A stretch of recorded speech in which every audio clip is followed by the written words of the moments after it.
That's place. Agriculture is a key component of President Jonathan's transformation agenda. The agricultural program is very robust and profound. The program is anchored on food security, reducing the huge expenditure on food importation, diversifying the economy, generating foreign exchange and creating jobs. There is no doubt that all of these represent the challenges Nigeria has faced over the years. We spend $10 billion a year importing basic food, wheat, rice, sugar, and fish. Okay, we cannot sustain that because the more we do that, the more jobs we export. We don't create jobs at home. So as a government, we're taking the position that we must diversify the economy. We must reduce our dependence on food imports. We must also earn a lot more in terms of foreign exchange from agriculture and create jobs. We create a lot of jobs. So what we're doing in Nigeria right now is taking agriculture in Nigeria back to its glory days, making Nigeria a global player in agriculture. To make a definite departure from the past, the government developed carefully formulated major policy reforms to achieve hindless goals over a period of time. The reforms were designed to eliminate corruption in the distribution of seed and fertilizer, improve the functioning of market institutions, establish staple crop processing zones specifically to attract private investors. The reform has also focused on adding value to locally produced crops, as well as promote rural economy growth.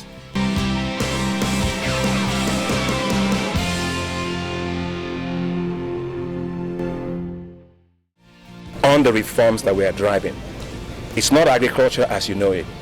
It is agriculture as a business to grow the size of that particular economy for us. You know, nobody drinks oil, and nobody smokes gas, hopefully. But people eat food, and that's what Mr. President said, that we must use our population to buy what we produce, add value to it, create jobs here.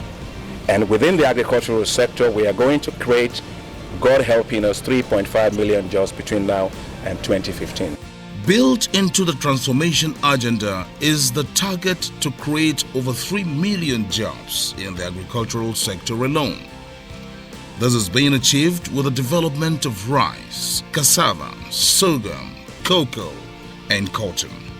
The agricultural transformation is designed to add 20 million metric tons to domestic food supply by the year 2015.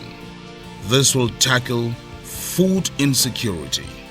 This government, we promised last year, we signed an agreement with the President that we will add to our domestic food supply a total of 20 million metric tons of food by 2015, so that we can link our budget to actual food production. This year, we've worked very, very hard.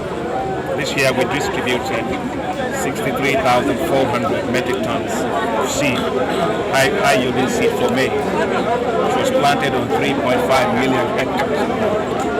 That produced 7 million metric tons.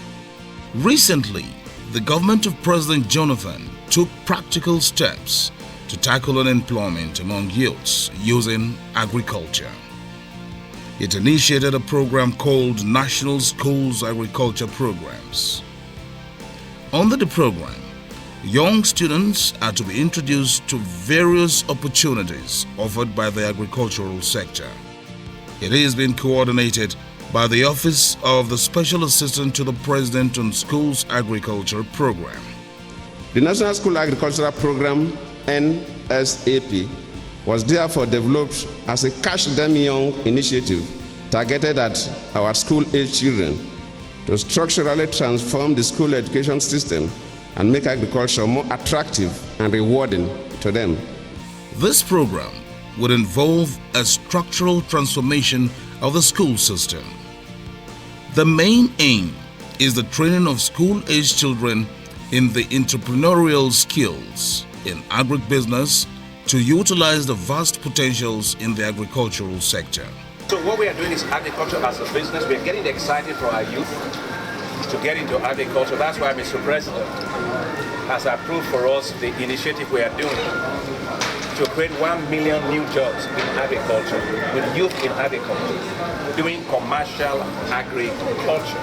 The youth that are coming up now, I always say that Agric graduates and the diplomates we produce from the colleges of agriculture, they have no business looking for white-collar jobs, because they themselves can be employers of labor by establishing their own farms. A lot of the crimes we're having now is because a lot of these youths are not engaged. But believe me sincerely, with agriculture, which controls about 70% of the labor force, we can take a lot of these kids off the streets.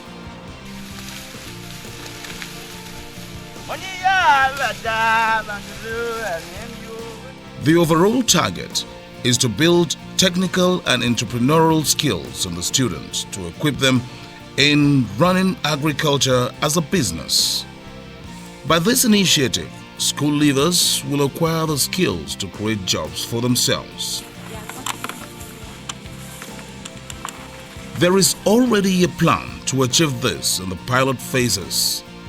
A school agribusiness club will be established in selected schools in the 12 states across the geopolitical zones.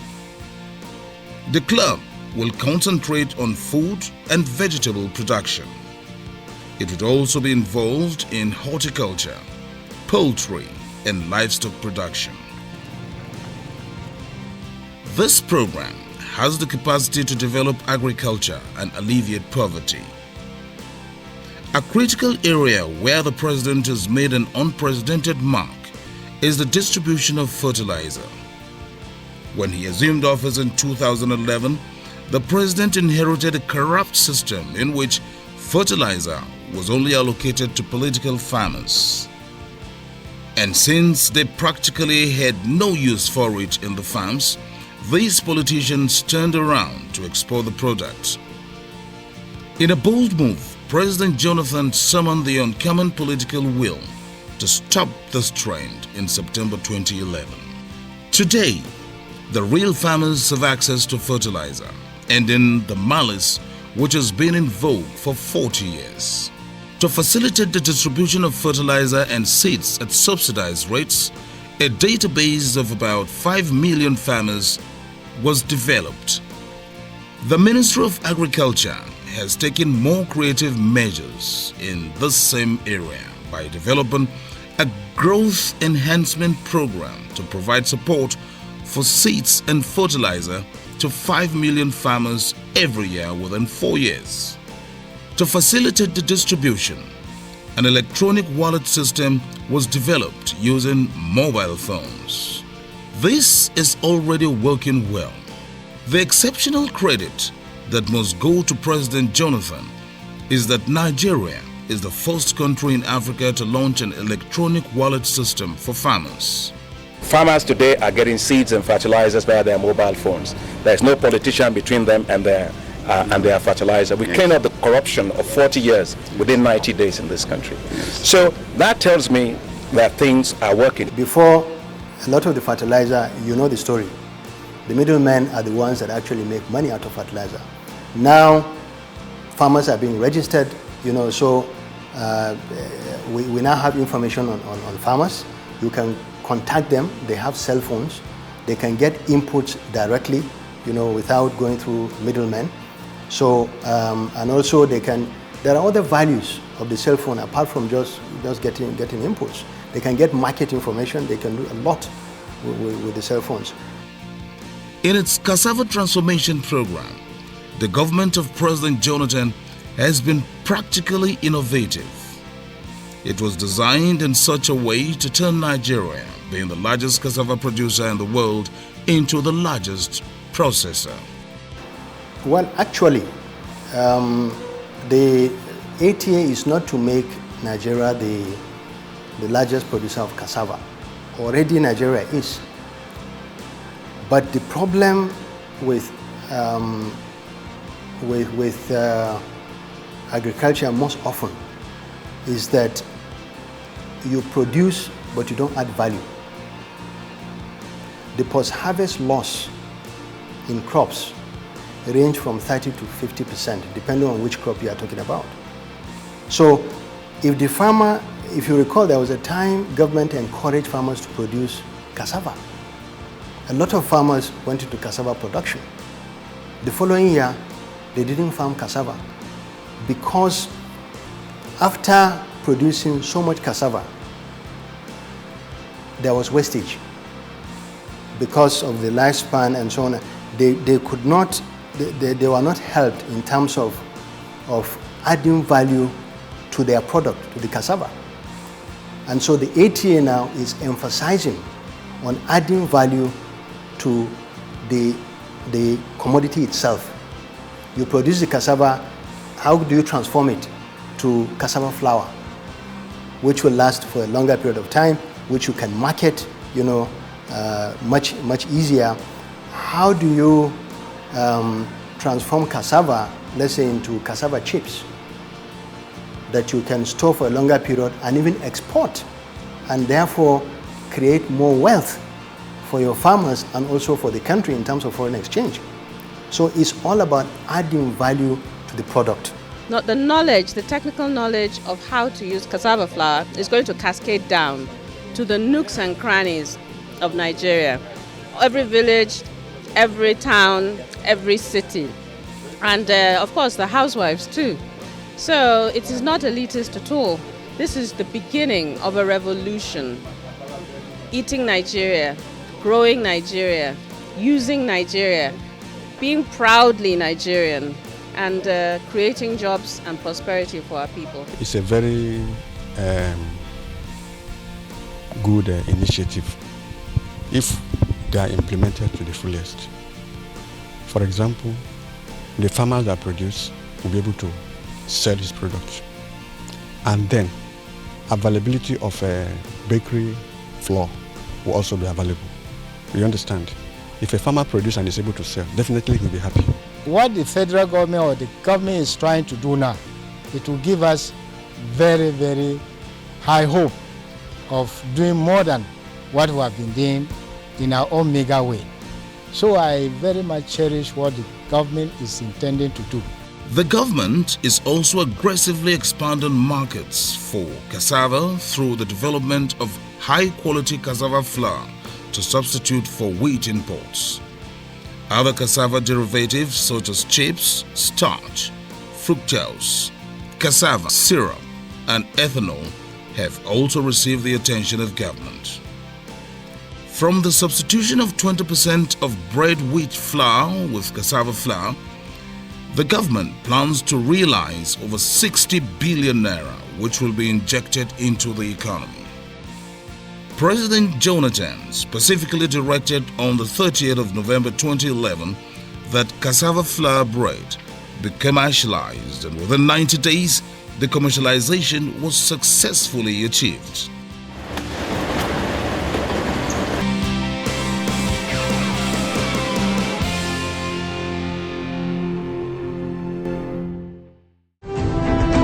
Years of breathtaking challenges, 4 years of unprecedented display of the undying Nigerian spirit, a rare determination to steer the Nigerian ship safely through the storms of social, economic and political challenges. With cool, calm and calculated resolve, President Goodluck Ebele Jonathan is taking Nigeria on the steady march to greatness.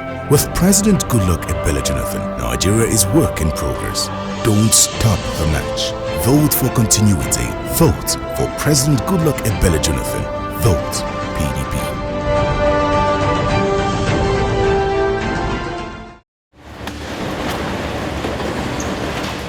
It is instructive to note that 2 international corporations have bought into the commercialization of the cassava flour bread. Of the development of cassava bread is that our cassava farmers and processors, most of who toil endlessly and earn little for their effort, now have cause to dream again, as government has begun the implementation of the Cassava Transformation Action Plan. Our goal is to expand markets for cassava farmers and turn Nigeria into the largest processor of cassava in the world. This cassava bread here is produced by the Park and Shop company. And you can see here, this is Park and Shop by Spa. And this particular bread costs 210 naira. And compared to the regular wheat bread, it costs it's about 20 naira less for now.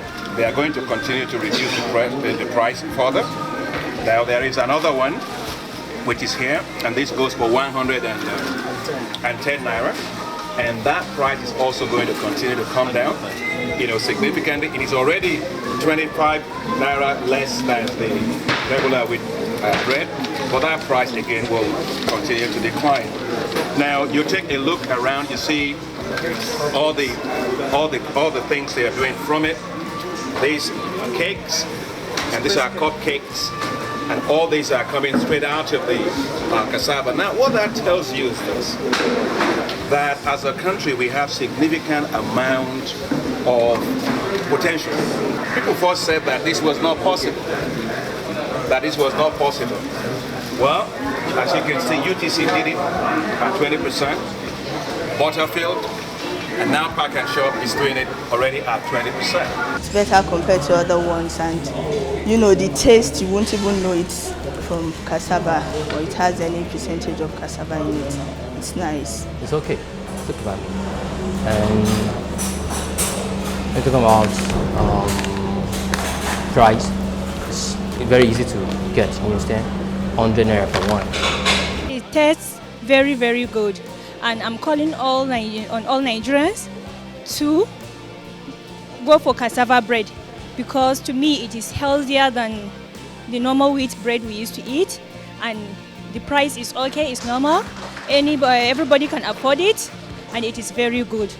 By the end of February, we had done 92 trials.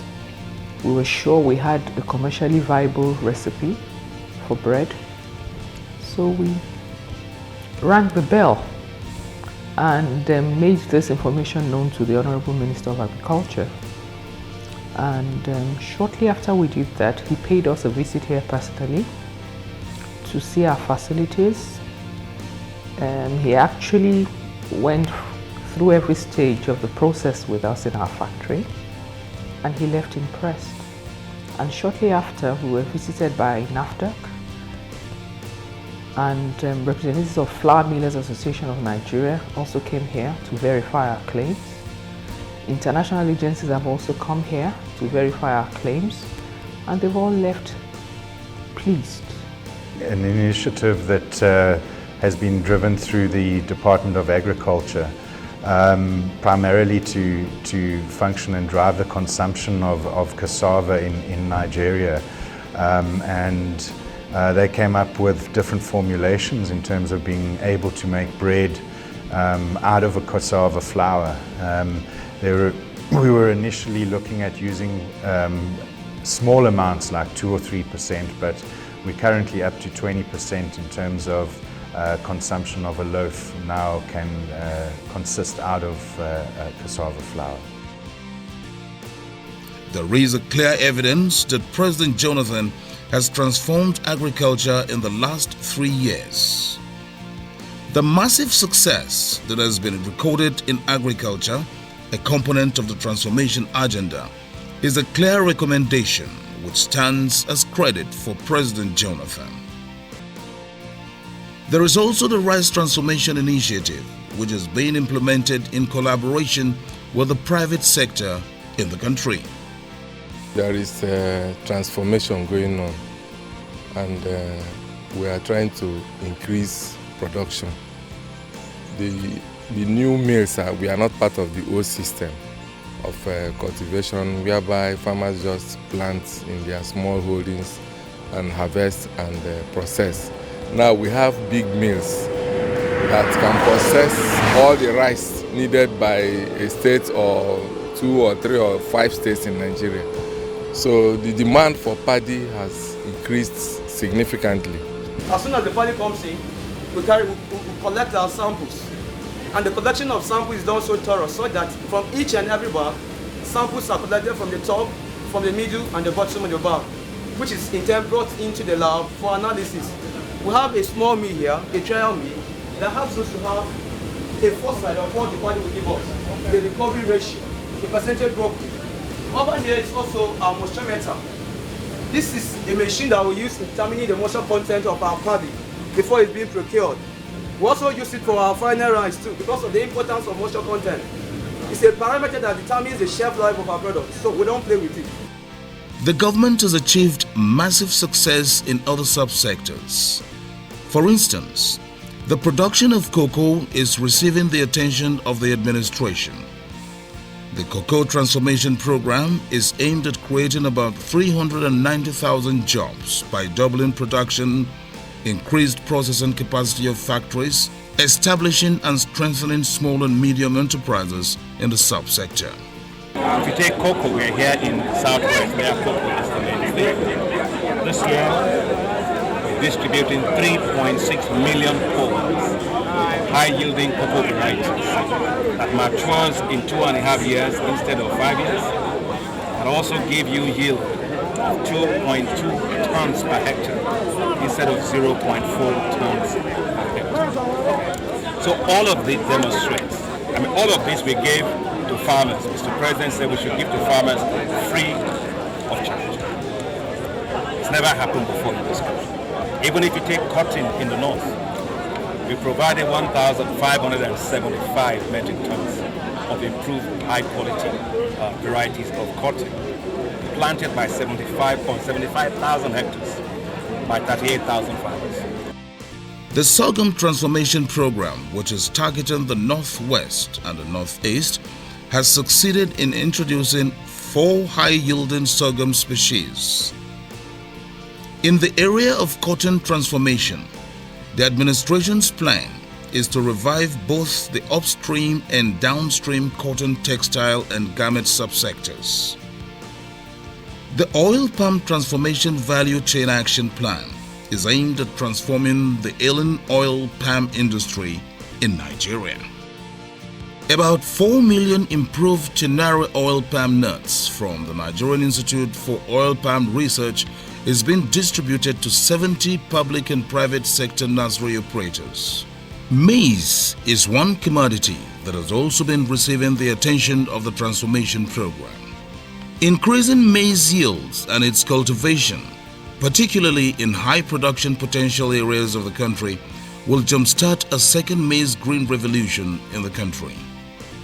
The livestock subsector is an important and integral component of Nigeria's agriculture and is a major source of household wealth and food security. The livestock subsector contributed about 19% of the agricultural GDP in 2007. The main goal of Beef Transformation Agenda is to provide adequate supply of quality meat in the domestic market and develop the potentials towards export. The dairy aspects of livestock aims at developing more intensive and sustainable farming systems in order to partly achieve self-sufficiency in milk production.